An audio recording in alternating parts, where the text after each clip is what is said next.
friends. Welcome to this week's episode of Not Your Mama's Podcast. And I'm excited. We have again Richard Capriola. We are thrilled to have you once again, as our audience loved your previous insights.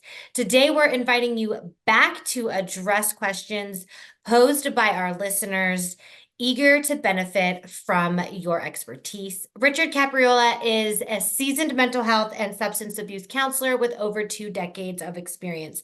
Richard, thank you so much for coming on the podcast again. I cannot wait to talk about our topic. Thank you, Christine. It's a pleasure to be here, and I appreciate you taking the time to invite me back to talk about this topic. Yeah, it's so important, especially in today's world. People have access to so many avenues to substance abuse and ways to get their hands on Yeah, things. So first absolutely. and foremost, how can parents recognize signs of substance abuse in their teens?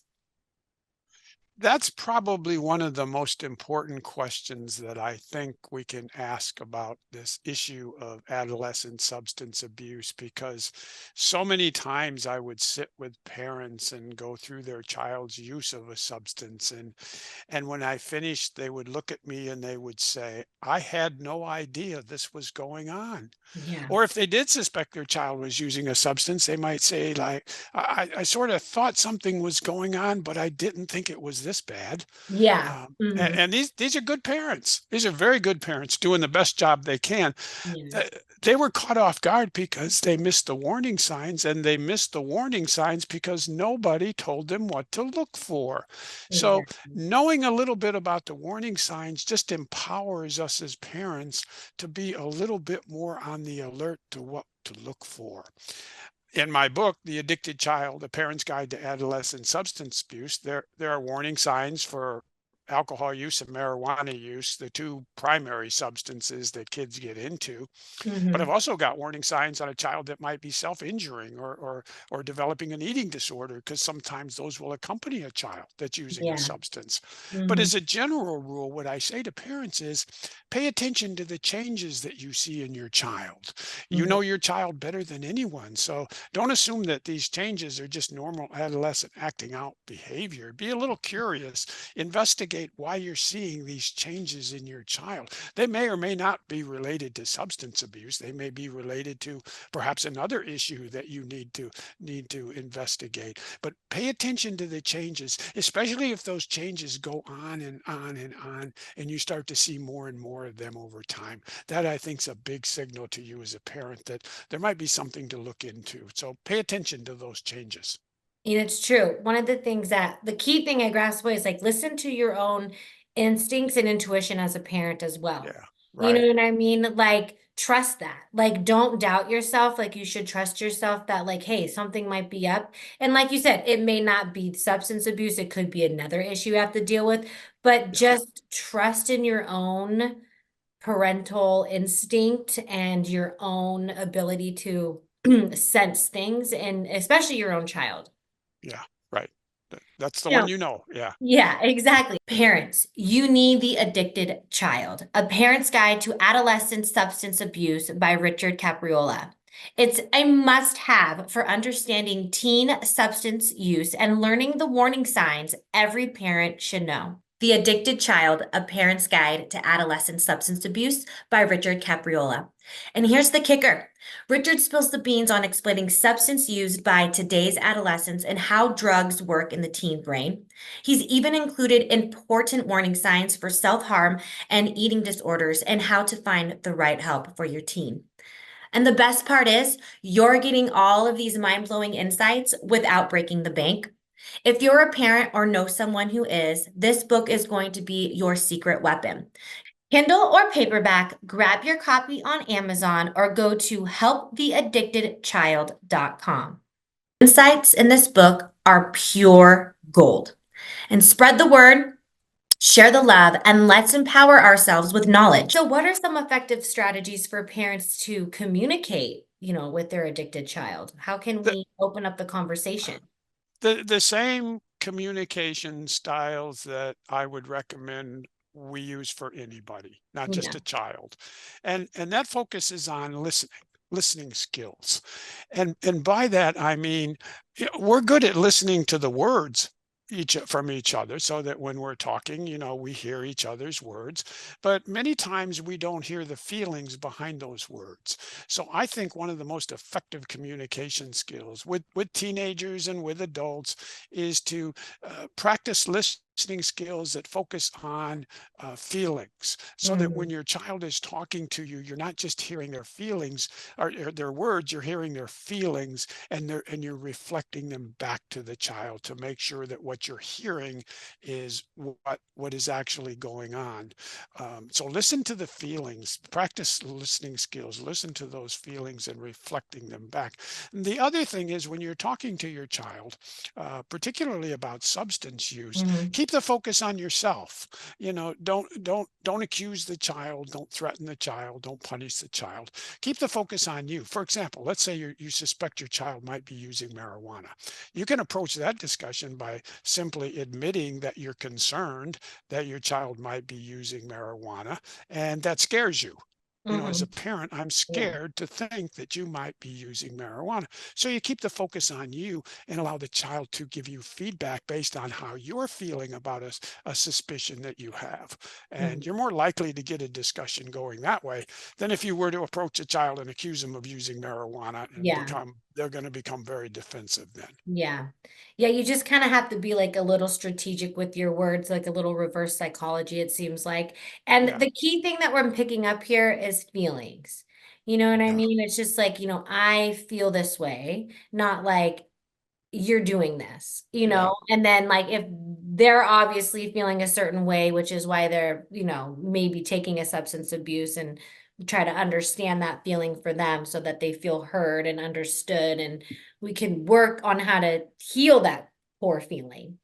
Yeah, and that's very important what you just said, that they have a feeling of being heard and they have a feeling of being understood. Hmm. That goes a long way to opening up the communication with a child. Yeah.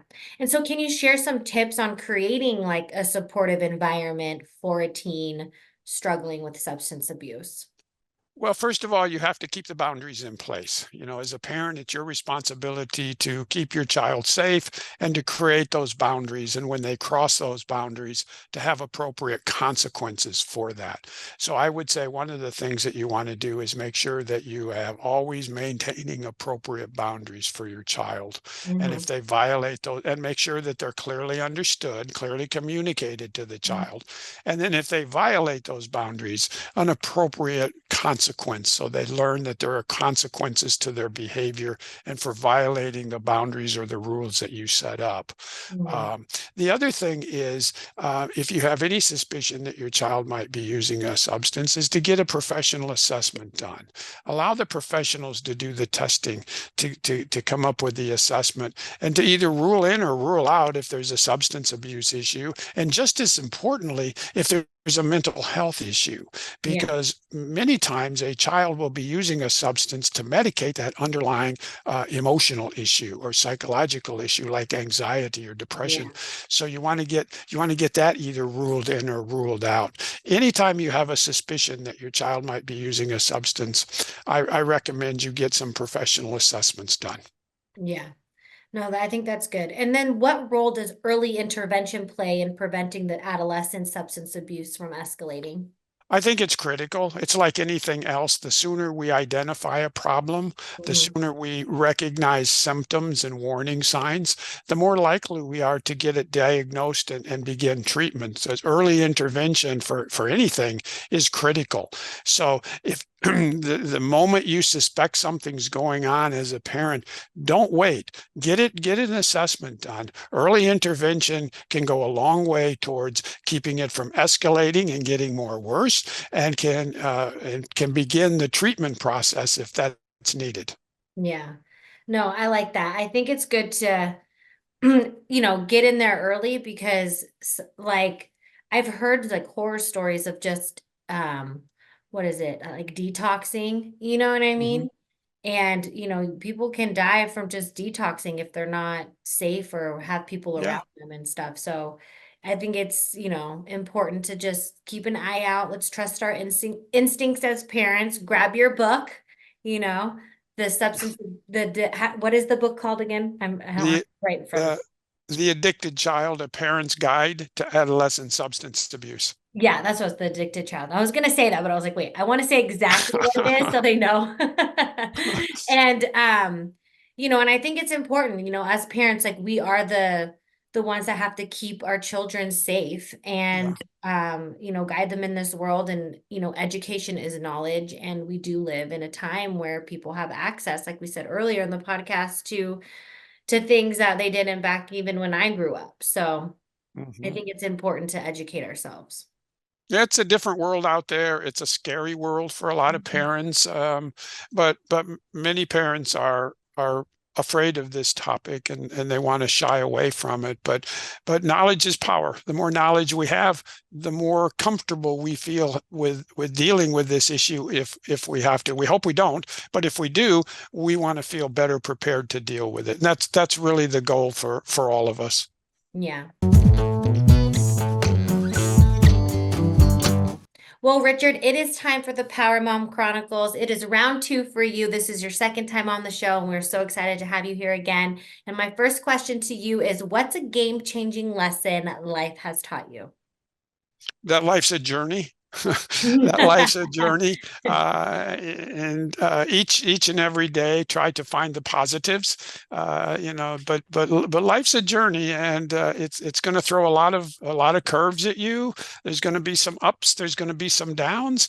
But even in the downs, there's something that you can grasp onto and learn something from. And if there is just one little thing that you can learn from those moments that perhaps aren't the best, then look at it as a learning experience. Yeah. Yeah, exactly. And it kind of segue into my second question, which overlaps. Reflecting on your journey, what practical lessons or insights can our listeners apply to improve their lives? Get support for yourself. Have Hmm. a supportive environment, whether it's other family members, maybe it's friends, maybe it's your church community, maybe it's a civic group, maybe it's even a school group of parents. Hmm. But you want to have a support system. And that's particularly true if you're struggling with a child who has a substance abuse issue. So Hmm. many times there's a stigma around this that Yeah, that isolates parents and then they feel alone. yeah. So regardless of what your child is going through, have a support system around you, people that you can trust and people that you can use as a sounding board. I think you'll find that that can be very helpful. In general, like I feel us as humans, we do better as community, as impact, and to be as supportive, and Yeah. this day and age, like we're kind of more like, standoffish, feel like we need to be like alone, like independent, we could do it ourselves, but it's like we're not built that way. You know what I mean? No, we're not. Community is super important. Yes, yes. We're social animals. Mhm. We strive to be in a community, and Yeah, that's particularly important when we're facing struggles because sometimes we can feel so alone and so isolated, and there's a stigma around addiction, unfortunately, yeah, so that parents often feel as if they're being judged if they have a child that's struggling with substance abuse. yeah. So the key really is to have a support system around you that can help you. And can you offer a piece of wisdom for moms striving, or anyone really striving to find their strength and voice? Yeah, don't go it alone. Don't, because that can be very not only scary but Hmm. depressive. Try not to go through any journey really, whether it's up or down. Try not to go it alone because the more alone we feel, the more isolated we feel, then the more depressed we feel. So, and it can be really difficult to try and do that when we're struggling, to reach out to other people. It's the last thing sometimes we want to do. And that gets back to if you have a support system in place, then those times of need that come, those times of crisis that come, you've got a support system already in place. And then the struggle is to use it because so Hmm. many times we don't want to do that. Yeah. And my last question to you, Richard, is the best advice you've ever received. to seek advice when you need it. And because so many Yeah. times we either think we know the answers or we don't know the answers, and we don't seek advice to get other people's opinions, other people's advice. And it's like anything else. The more advice we have, the more viewpoints that we have on a subject, Mhm. the more likely we are to find a solution that's going to benefit us. Yeah, perfect. Well, Richard, thank you so much for coming on the podcast again. It was such an honor to have you on. All of his links are down below in the show notes. Don't be shy, go say hi, and I hope to see you all in the next one. Thanks for listening.